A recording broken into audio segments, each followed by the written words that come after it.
tulanga pangasolonga ngalunga fo el tatu malo. Malo whaatai lawa whionga. O le matao po mua ia ua whaavai atu fo ili nei aso i le lawa whionga i le tusi mai le whionga i whaamisinu sili anga i lo ia mo le whaawa wina o matao po fo i nei o le pālota le ilu mo le whaamisinonga. A le ua mai a o na malele le whionga i le au malo le malo i le polo a inga i toi whaia i le tatou whai ngā pālota te. O le ane sa o le matao po lawa whionga. Ia, o matau puaia na whaafamisina. Sa o tofu sili fo ia o lesi mato whaipule o le loia. Ia la ia whaungai. E o le tusi mai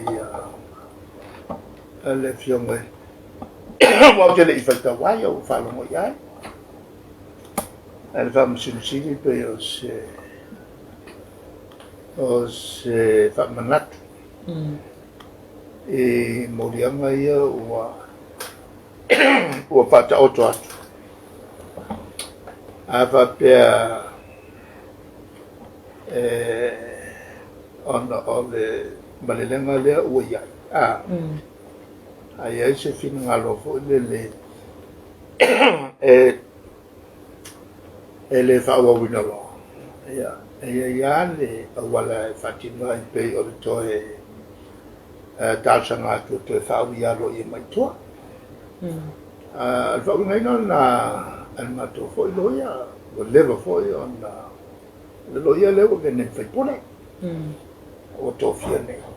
O le foi whaia nei a lona ia office loia. E la la nei tala ata foi. Ola nei le mea afai. Le ola to ya lo fenga pa. Awa o modianga nei. E fascino i unga fenga pa lota le o to sola. El malenga la malo malo. Allora non la fai e fece fammi sinoma. E ma tu alle a so fammi sinoma fai. E vuoi finire e se fai al venga parlo vuole tu fa mai. Allora non la al mai ma te ol fammi sinoma. E tu fa mai nai senta fa o tulang masaniala o le fatal noa e le loio le situ le loio le situ o le alto tato mali e tu matua o le sawa ia me va bene io me fa loio la due loio la to e di mamma mai tato e le loio e loio ia se o foi solo ia va tai lo fiongo le foi la manino mai le mata upa ai la fiongo ia wa tele foi tala wa pisa fai mai e ia le sui o le vai nga fa o la tu vai nga fa fai le jau pi le la alu i oile vai nga le ale fast le si tu pe sa o ia fa mata o tala na foi te fa lo ia ale fonol matovang ole ato mai mato su onom na tuele iso tato tuno ia mana fo ia tu ma e puna ila lo polo telefo le aso male aso e pise me magi fo le le mamla mai la tanga e wingol tato tu e no fo ale fausiana tala no le fausiana tala ia e o tu tanga te toto o le se tala fatu o tala mo ale melale e tato tu ai ma tato wa wa no mo fo ia tala o tu chulo tu ole e mato te ayama no mato no fa mato ma fa mato ai nga swala sama ma mato teterie ma fai mato fontana, fai mato whaingalot. Ia aina ia sa si O misi. o misi. O le tulanga launa e tala seina. Le foi la tala ulan per la fine matto. Kalau e se si wali o ya le to le tato pepa ya dal folo tadie le ano lo fo mat Alo fa tai lo fionga. I ol vai asol ne le fo walo le tunu ul fa amna tuina le aso sata ua mo naitina. Ma fai ona e sa no e fa la tele le fa ta ua ma lo e ave le tu pa le o tina. O le tu pa o tina. Sale ai se aso fa mat.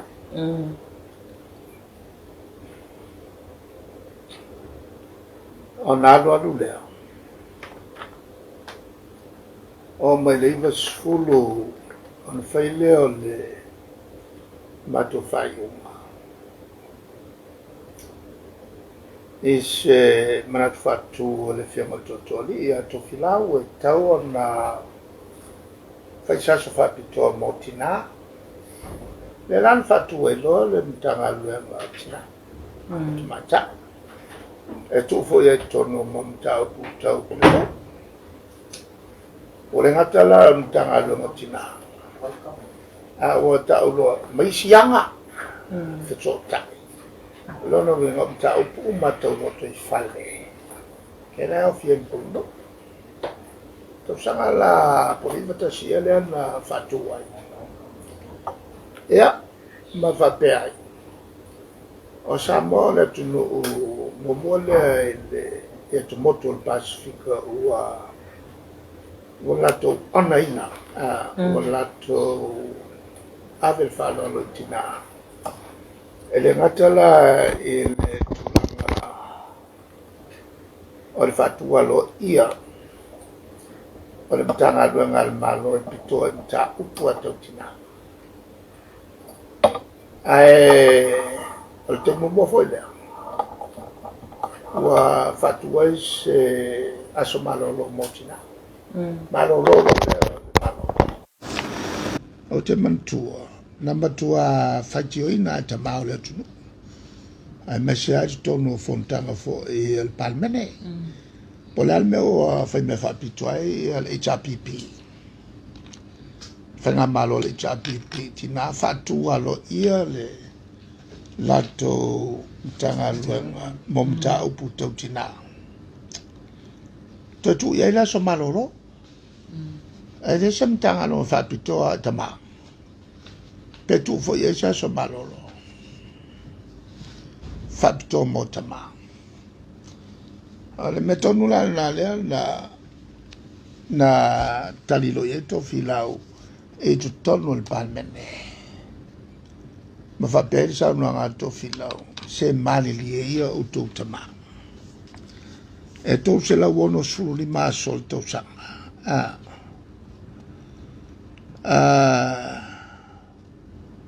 To esel tas le tu motina. Fapitoa motina fai malato waso fapitoa. Lesi to se la wono sulfa. Aso uma e puleta ba. Ya. Ona luale al talie o le to sanga. Fai la sotina solo mai balofa. O ile aso tina fai e alaso o tina solo mai fanau mealofa. Al mela o tupo. Non folo isi ma ele il malo. Ma talo no me la fai business. O lo la so te ma America. Te ia o alwa tu fa salalonga. O la so sane o la sa te ma. E le sa te ma walo i el malo. O le wana no fala fai business la to ma fangala so te ma o America. Ya aila o tele la to tupe mawai. O lo la so lo me la so tina o New Zealand, Australia. Ya ko mo foi la fai business ma fasau o le sa nei le sa tina le la o lua ia so tina al tausanga ia ngā lunga whangawhara ka mai ngā so solo mai whanau o mea alofa o le mea alofa o le tupe ma fia ia tama e alu o ngofolo ma le au fai pisinisi koe whaku ma le si aso e se ai o le aso lale o le tama o mai fo o yo tina o mai fo wa kolu aso ki ngā te kausanga a o le alu o loa o fai olo a wa lo no o la to wa le e no fo ala to fatu le aso e ai la to business e ana le atal to ina ia ma tali le o ina la le na tu po e lo se mana tu ya te mal ka pena to mulmuli ai o taulo na fatulang lo le so tama o le ka wa ngo o ku sikulang fo le wa ulangia ia tama ia la no fai lo le fo yo le so tama la to ba fai mal la to so malo lo to sanga o tina la malai tonu fa pe o fata we no tina amata me mai el malo fatas on la to nganga fo le to tu saso o aso moatu ole anava la vale al tele malo ta fia fa no tene ainga fai la to fai poi ponga mana no fo to si fa now ua tupu e peati na ma to anga ma tu fa o fa no te mata ya o me moya o si e tu no o si dia ko kele o tina o ina nai lo tama tato foi to tele tu ia tina o lem fa lu ngom tanga ma le au fa popo ina per fenomeno la tu lo palmene o sama ma fu nga fona le na to welta to la forna ina o ne la lo ifo le super sec o la fa o tanga to lo palmene pela te mile nei le malua ai la fa o sui ele taulana pa ui foi la lo le lima tina e tau nono me ia le fina ui peo lai manino atu la fono o fa pong sais ona ele o la to vaenga le ato ia tunanga lana le fata wai tina ela mresi mea tau ona utaua riva tasi le fatu ai le tanga luenga pitoa tina a tu la sa yel committee tu mama tina na mas fatu mai ni sila ele vai taimi ole no fo inga ni sila o tu na ine le oti famayoti tele ai ia tatu tangata na fioti tupu ele o semanatu tau ona famalosia committee o committee fo ia tu mama committee tu mama tina ina e fatau la tau le soifua maloloina male mama e fanau taluai le experience le taluai le melen tupu fama yoti no vingala na tulai mai ale fa malosia le committee tu mama e pitola va le ola soifu maloloina fanau fata elililei fau awane ni tu palpala awane fainelo la verse te metiti va vena avec ton fiti falmai wingalai male whamama o tua whale ma au te whawhale. Ia wan e se namu wa sa tele ale e whama i namu. E mafu mai namu. E nao naso. Maisi tu ngā whama i le tonga. Por pau masi. O le lafa. Sa iei lafa na solo fa solo atu al patua. Kavi o vi ovo i le. O le pau masi po le tonga. Ia e whapengere ke le o le pala vo le ai ke mai fafo le ano.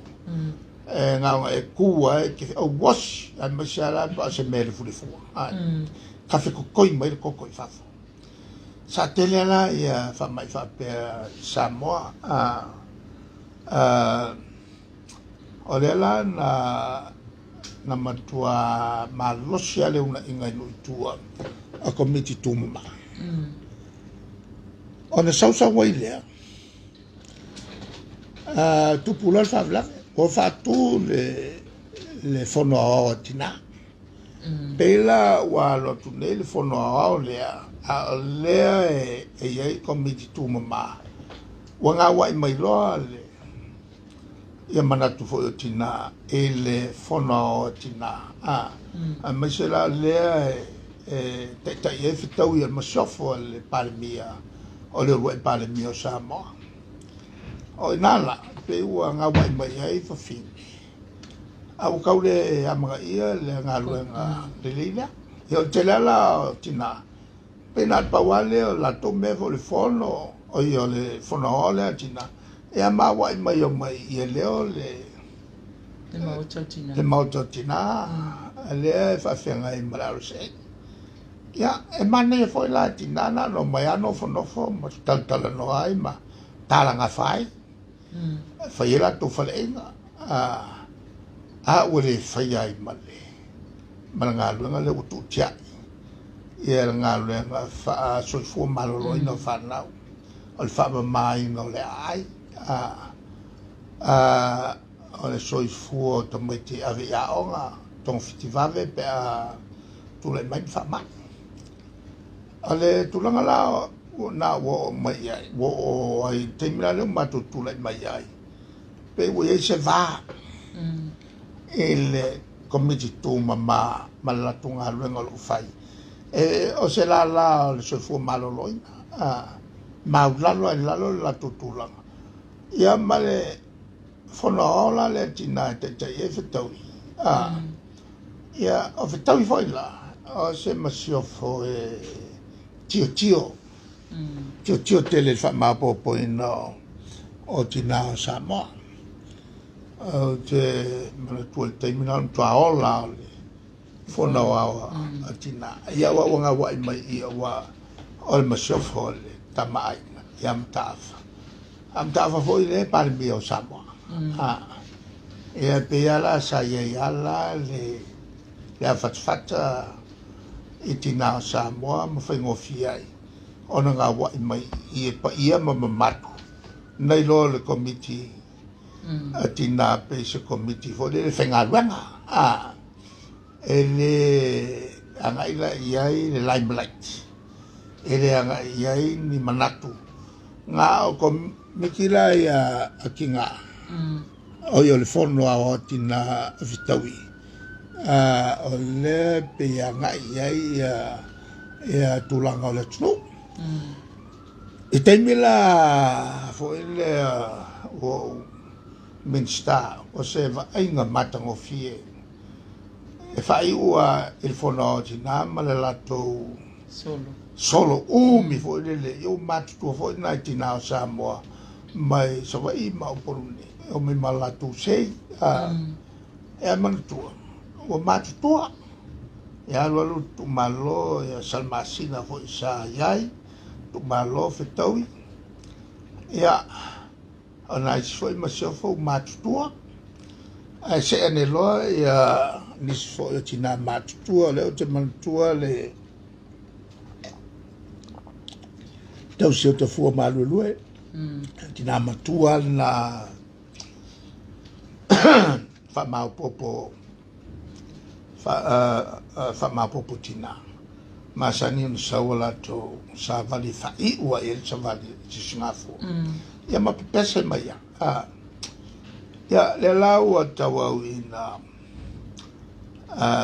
anga ia tua le matua ma fa pepe atua ya le taua le fono le fono ha mana tulo to ino to filao valau se fono il to sanga fe selo vol tolu o minstala le tupe mal tama ainga fa pe fo man fermeli ia ma fale le sovili o le la o mato fono to finga fo e to filao fale le mo kau ki o fono o mo kwa kaua ele fia a lui fo le si vai ngai la lo le si vai fai o le fono o china o te tai fo o le komiti tu mama pe wo fe la wa I vo ile o fala bo tonga le o masofo mo fala bo tonga tina nga lu le tunu alua o malo lo skele upo ale la te fono to fila malo to fila mana ia fa malo ta fa sa o malo pe te bi o ba le o le sa va o le la o mai le si o mala o mai le so ye le ai o ka foi va o mai ke me kas o ke va le ngal fe ma to fila malo Saupea nai manaya sem tua mane tele a mi auto tina samo ia le vela na ko kalielo ia mai tu alo fale manenol me o ia tu so le a o malepe ia ala sa tom fai pare me fatali pe to ye se winga ko fa kamari fo le to tu fa te se fa la tonga nei lua ya wole ya ya fa tu lo male mtanga lu ngatina le la we ya le moko o salmasina iso te le la to ofisa fausia fo el malo sena le faltele na lo ya e fausia ya la to ia la o fela to fono tele ma ua fa malo sia fo la to sauninga le fata auto la to por clame al fayo atina fo mo me la fala atina o vegetable gardens o tonga u la langa el chapo ia mai satina la langa le e fo le vai nga le taimira langa il vai aso ia la to ia tonga o tele ala me por kala me ia o fa alwa tu il malo al sil tele la e fa pe la le mo ko yo tina o le lopo la me la utu po awa le motel nei o tina tuai le o fa i business ai le lola po ai la le o po le business tau foi la ona ia la toli poti fa ngai no asatane awa mene na fausia la lo sosani malo me fa fo ona fa bea ole fono tina o se va en al malo na fo ai mai lola il temina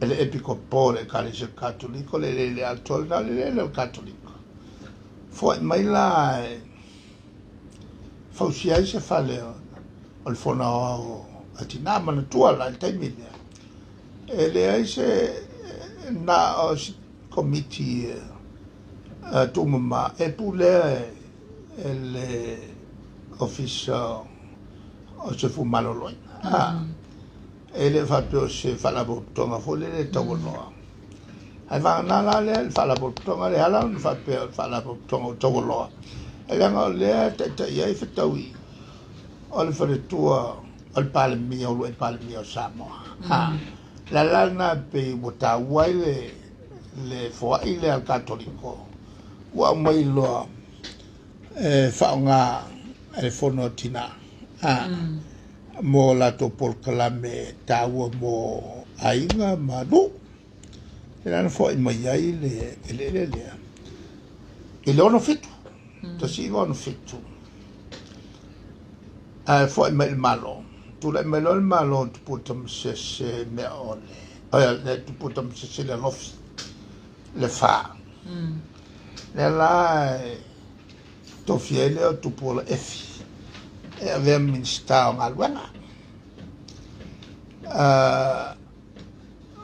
ala matanga la no fo inga lea fai lole unga al cabinet ave se caveat lo no vengo se tao finga faltu la fono il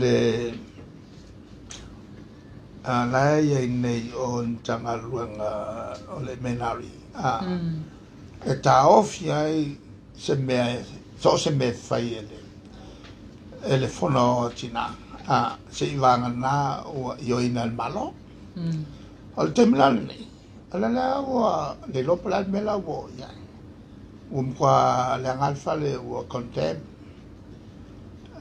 il fa la fai business ai sitrat ai lo la po fela e alu ia se le ni o mo ai fa pe fo ile nga ia tu lumla le van so tai mal ACC o sta tu la lo fa le o le to sangale mu ia a le tu la la na le ni ma le fo malosia le una mai le fiona le minsta o tu tama mo le fa ma po poino tina ilalo o le lato tanga luanga ale malo e fai umai e me umane mana ya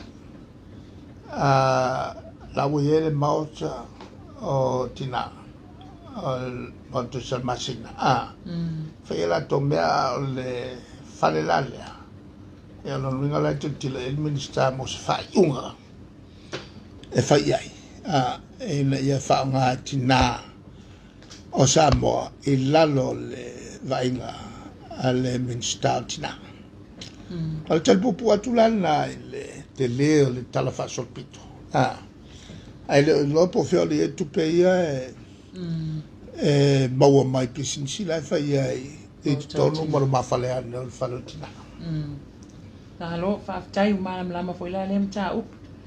Lo fionga va ia tu ile pepa ile so, le fa pe wa tali mai lem tanga luenga o le va fa fo New Zealand. Ile talo sanga le fa pe na va tu sa mo ia ia tu ilo ai le malo New Zealand le fa ai unga tato fa nga palo ta tele. Ale la o tali mai lem tanga luenga le va fa.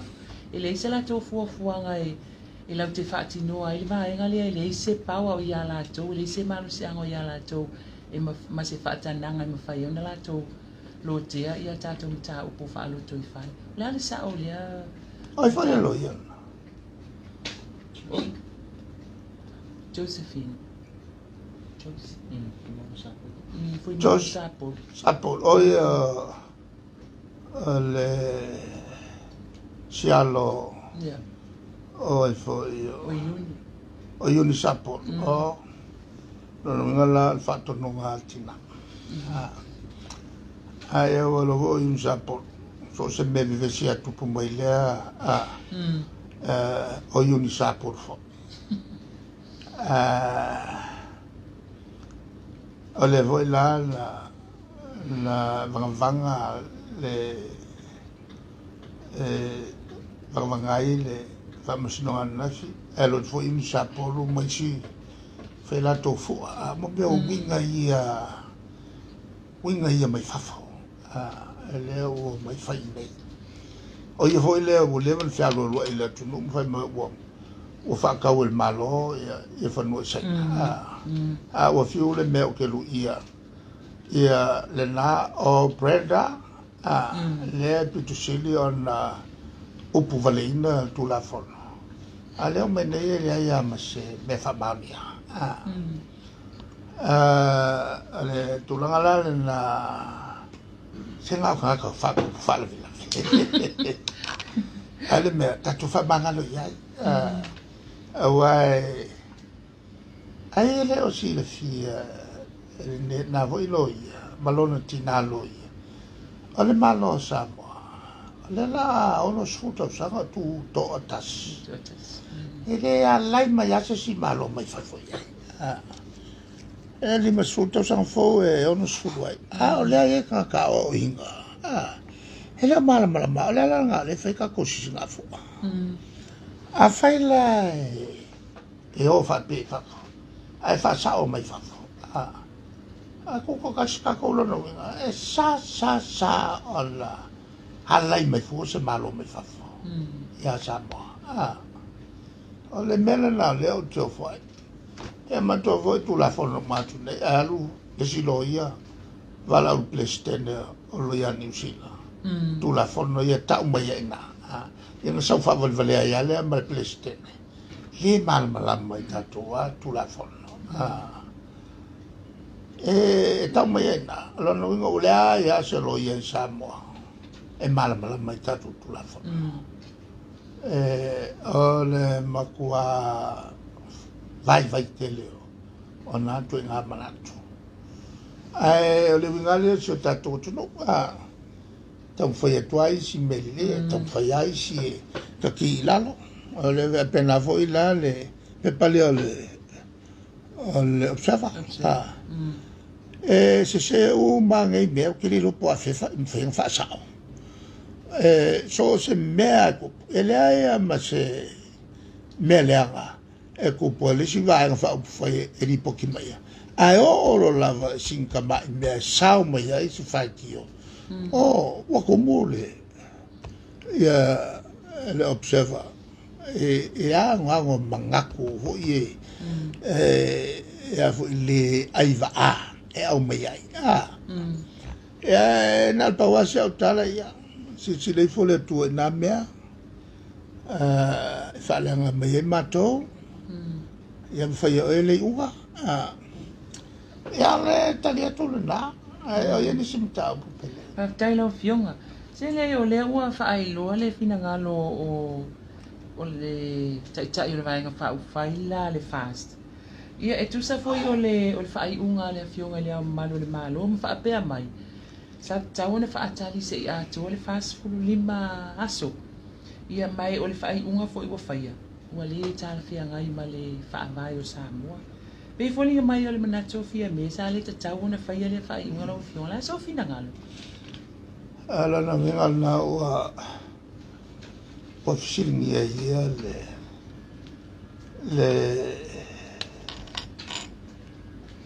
le tutor le malo ele ia se malo ele ia se malo que lo ai ia le fatea ia i foi se lo ia vole le fa kai lo foi se lo ia ka fa kai nga o mai i tu ai nga manatuna o manquai le famsino nga vole le foi ni sina sau famsino fai inal ka ko kenge le nga modia overstay famsino nga mo ya ve lunga le famsino nga maulunga fai ina stato te malo nusina tanga lunga le o tangata se malanga ave famsino nga fai nusina so e malo ale tanga lunga ave lo yo temilna ale famasino nga piko maulunga le anusilo privy council ya va como lo yo privy council fe me lo privy council le nga siko o me to mai falo ya e mana tu avo le a mesa pa fa pe se me akili mo wai e ko pele lo ya e nga kwa mai fai ya ai akiri ki nganga ilo e vai ai fai ya Bawal mena ki kilo e yon tupe ya mawa. Talia tula. Ili au ilo mafau ina manatu. Taila wa fionga. Se wa to tele fo ia tangata utala noa mai mafaalia o latou manatu. Ile mea nei o le Facebook ona ua tele le mafau la fonga tatou tangata. Ma ua vevesi ai. O la lai whapea mai o latou manatu. E sili atu pe la wa fionga po la so fina ngalo ai sili e ta pe Facebook le nei tai. O le mea tonu ana. O le ua vai fonga vai tu tonu ai. Ia, ai Michelle Parota pe ua manatu latou ia. Nisio latou. A leo le ai latou ai ngai palota i le vaenga le fifia iai. Ia le toi mai tope. Ina ia latou ai. O le la, o le ake ia wa mai me whaikele le malam mai. O le tali atu ai ngai o latou ai ngai o tatia mai e mata upu. Whaal malo, e si dia kun mako malam ngai loko. Ala e ola mori. Le feo ai valele ko akapunga ku fo yo ngol covid. Ala mana ye ya se si Samoa auto na o tangata. Ina e matoa palunga. Ya le foi foi na ave tatu talo fafo. O le a o ngata mai. E lo tapunia. O le foi alu ale vai so stai me tau tele so se malo e fai fua na fua ai vai le taimi e ongo la pela ai ma le fai long fa ngai il malo on e tu la fono il taimi passi le paquet tawan bele in si so io lo io sa lo il malo mo tua ma pe fanga mai alo no ni tau sanga sai tonu le mal blama il met tawan faile le paqueti ma pas a ole i umalte alem fayala on usu se fono on le ma fai on tofia se palimia on le tulanga vo il umai on fatta auto tu salonu mela la fatta fane ona fai se malo mela sa tau na mamla mai ai mata ile salo ia le salo isi e le ma fai o le ko kusangu mela ile taimi le nei le fono il palmene o le tulanga sa o ai lalo o ngā luenga whatulanga technically o le lo folono ia sui ale HRPP lua sulfa le fast ai lua ia sui tutotas e a fiemme e le fai a quasi si a fiemme allora tutotas ai na lua ia le stala lo nei moa fa tutotas e musu e le stala in fast ia le wa ai nei wa tu I foi ele pule nga ole fast e a foi e pule to e lo tu e fion ho e atuala to e pule luai na la to la i el fatu ina el fast ya le no fo tapu ai mai tu e te lea le tau al fauna o mori mai ai ina al fina mai fai mai o le sili lato ya la sili la ko le fai famasna le fina wai fai mai le tauna atoa ona fai pule le matai e le tauna fai pule al meni fato alo ia ina ua fono il palme ala fa pe felen no tu fa pe felen fa fono il palme kai lu fulo ele am fa yo na mo tono il palme ia upui al fa vai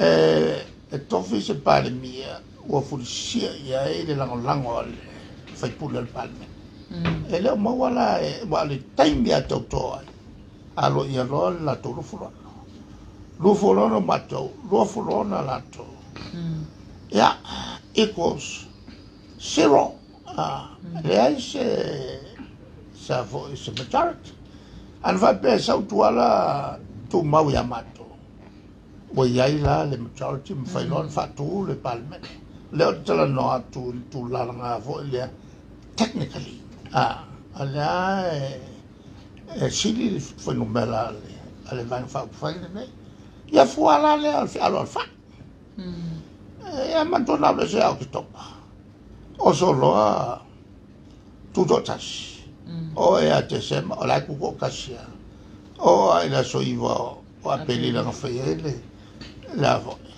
ia fa la palot o la tu dotas e o mai te minge o la kuko kasia o meu tu la fono se longa la e fono il palmenem tauto ia fatto a olole io lo fulono lo lato lo fulono matau o ngale quale è nga e matuale ia nga o quanga manatu ia o mai se penga mangaku le e pe fa valvale mato nga lo fulono lo fulono la ko o ngale al mela o tu hai fa lango ile voi e fa musinonga le pe te wala kila to o mako o mato loia makua kilo le mako loia e makua fainga ka fainga se ilonga wo yese fai unga fale ko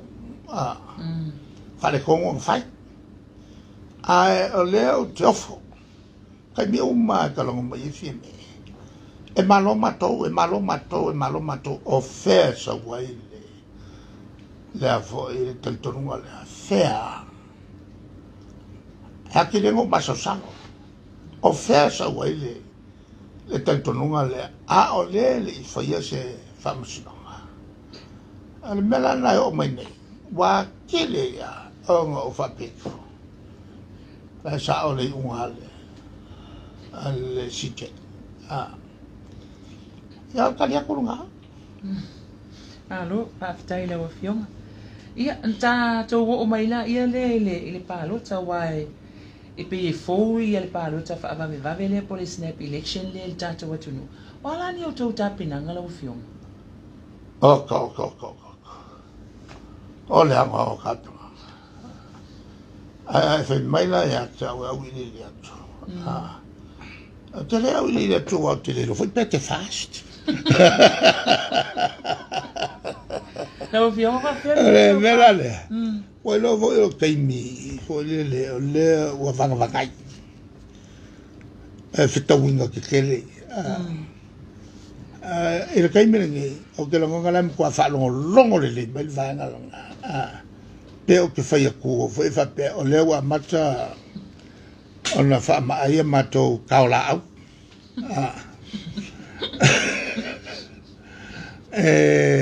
Cavelo ingi ngamu o mai spaya mako e al mera i olo foi la ko ka ko pengi ala ko ngela ko kao ngela ko kao foi le fu al mera menne avangai lo se fitunga e le ma fai ona fai loa na mato foi me ko kia wa aso ne wo le lope e te tau tua pele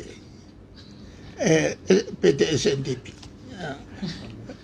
e a mela na leo te lelo kwa o lelo le li le fero me i malonga go foka vale au o tau mo salo e samo fest era ngo foi ako o como salo e samo fest o le kau makala kua o le fa mau au como kala mai e al mela na leo te pole ai e ta watu awala inga ma ko tapinanga me tau e matou whangapues, le matou whanaofe, le matou whanameme, ia, le matou lela, ngai whaisi ma mawhal mako vana, e pe ala furusia e mo meo whakapau hoi, ia mo meo puesi, mo meo whakaofe, al tūranga la na paula na matou na taula e o tapena o te le lopo o a kamala a voi le i al kamale o voi o laudi e lima i purusila nga purusila ma purusala ma meo o a voi o pururu la e la leo ai le lokanga o le sol se o muringa il fel pui le lokanga o kaka o la tovaenga ya le la o mai fafo o ta pena na la to tam feka e pela tulanga na te o au tele mai mato la tawa ina bomulu mato me tam tia ia e avo e tapek Aftailo fionga. Ole te lea se whaale tonu sa tula I mai le taimi o le penga palo tale o mawai atu le soiva o aperi. I mea ne o palo ta whaapitoa. La sau finanga, le toi whaau au lea whainga. Ole mele o palo ta whaapitoa. Pe o whaipule a sawa ia soto nai masani o na latu au mai al tulanga lea toi teu. E tu la fono o mena tupu ia sotu na.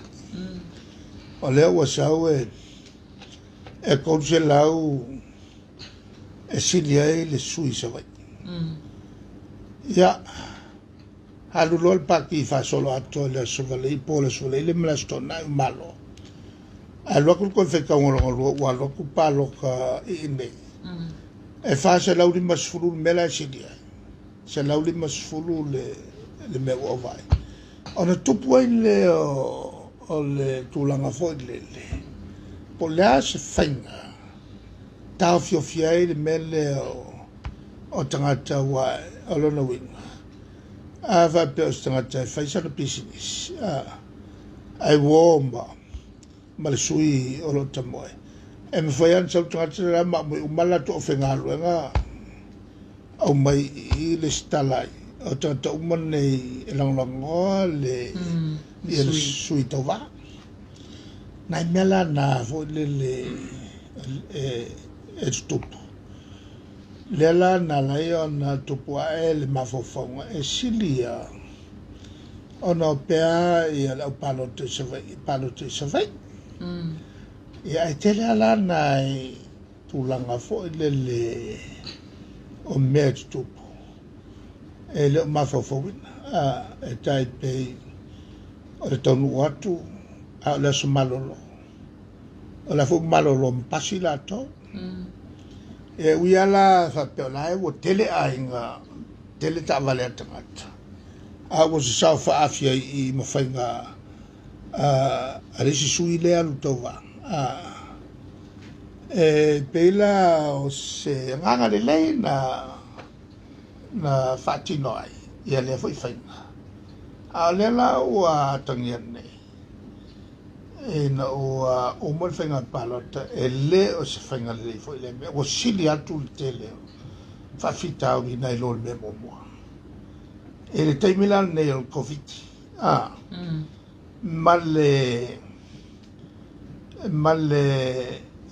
fataua o le so I po tu la fono polo inga fatau mo le pui ngal covid ai man to fo el covid li lifa fo e mafati o lo fenga mai nga le tuto tupe o no afia nga luenga afia sele ni mai fafo afia fo tato ai nga fafo o le alai ma fai on na kava ilalo tu la fono covid ia I polo inga e ma fai ai on fatino loi I nei fengale sai mo e ono mawhaiala le lai whatali i le kapeneta mo se whautuanga mai i le whaipalota. I ona foi leo na whale tonu na lia i mai talua.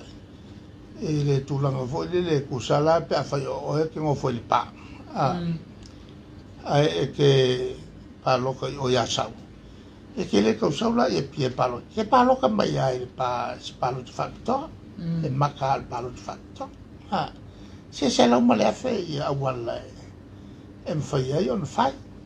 A oanga foi e tau mwhai e tali atu i whai tionga tangata lea e alai on whai ma fsusu e al mele o mautoro me sili o foi mai ai ma ui roe le mai tolon tilo lo me la me to voi foi so ai palo te nei ai mai se foi le o mamalo la umana vese tangata na le taun palo e ato ai male fa camera umo fa le palo te ina ia awane ia ini me pipi o e tu lai mai o le nganga ia il matu whenga malo ia sa on fai ngā ruenga sa on la whenga palo ta sawala ila meo tonu whenga palo to matu pau o e koe ngau mai la so maku kue o e se mani ofisa e a tia e mai tua ta pena mai e fai le sao i tūlanga o le ngai o se malo o le fai matu te fio matu tua i matu ai ai alana nano nofo pea on e tau on observe tu la fono ele tal whengai le mele fai mai ai ia le fast mai matou te le talia fo e matou ale tulanga lale na no sai pe a sawal fa i un hale on whenga palo te le la alo o ese matou yo ese malfifia man whaftai le tua mausa wanoa tau tuele i tapipi nei tau sanga upi ia o mai lo lato e whai lo lato withi panga ia ni matu mea nei mea o mea le atunu atoa o le tūlanga lalna o te whamalo fo i kamu whainga whime ma laudi nai a matu uso atu ofi sa matu whai me whatas ia winga ia le soifua alu o tutupua e le nau ia on whatino lea i se nganga e pe on tulai mai ai le whale tonu lea o ia le tatu o tunu o le nganga le leia i meni o se le sona mo tatu tangata matutua le tunu aua le whatalonga na whailau whiwhilinga le anga lau whiwhilinga e a fia i au whanau pele i le anga i atu lumana au whiwhilinga o le sui atu e manuia ai lau whanau mo le lumana o le tulangalana i le au tilenga o le pei whatalonga i vaifo i le e taua i na manatu o e mau mai sa mea i sui atu lai va ai e temlei he mantua foi le uputaua a tangi mai se tangata o mawhatia ave iai leila e leo se anga leile te whaita a tangi mai tangata fi ai ave iai lo tanga o e whangota nei, whangoka kai au, mawai i tau mawha, o le tau sanga atoa. Ai a vei e lei anei, e umange, o whapewhela kai au, ma le kau sanga akoa. A kai ngange lesi whākausanga o no whai ngai lima tausanga. E ma whai na toso tu e lau i ale na ile so ele ai. Le tūlal na tawai. Ya lewa uma le lole lea na vatu. Ya lea o toi whalangolango hai. E vai pai ti atu whai eri me ai. Whalangolango le ti se o lai, whalangolango tawale afi. Na maua mai e fuafuanga maol malo e sui le tu e oi tawale. Ya, awale se lole wa uma. Kasi ale lole. Uma loa. Ai kua mai a me ia. Me te tele ia ave peso wa finel falma. Se wa tali i le aonga. Ia ma fato tope tu se o tolu el falma. Pe a oso se mai oso. Lava le seleni. I nei mau mefa i el malo. Mau tu seleni a mese il pensional vanga le namta pensione. Ia le wa ai le matutua.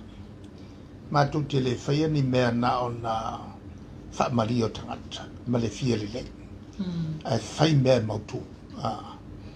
La lana le tawa tele fa unga le wai ai. Matuti to e o il fai ngapalo. Ta ai sai le manino. Le manino le o meno il fingalo. A oi kanga ia o ia. Au to e o tangata. E te fa manino mai o la tu le il pule. Ele fai e se to lua po sto to lo fams no nga tofi se malo o le tunu atoa. Ele se me tal fengel na mea. Al to e fo ia ele tunu. Le lusa la wa fe o mai e fai le unga o se me pito a me tonu na ton fai. Timna fo isa tonu lang fi me ma la to vaenga e le o komomu. Ia ma o so fai le o malo e le o nyanga ia fa tupu. E le o nyanga ia fa tamani i o Samoa. E le o nyanga na ia o le fa lana. Tawau ina a vea ia mafofonga le ile nau ile ai ta spea le ai. Ai mawai lo tangata tele. Ia o tali atu na. Alo. Tai sau noa i lawa fionga. Ia tai tele mo le mātou a wanoa. O le nā ua whaafonga le tātou o tunuu. Ia o le tātou porkalame le nā o le tue pima le pālemia. Pēloa inga ma le taitai o le mālo le nei foi vai aso. Ia se ia uria fo i staimi o i ruma po le vai aso po tātou tue pēloa i al taimi nei. Ia whaasoifua ia.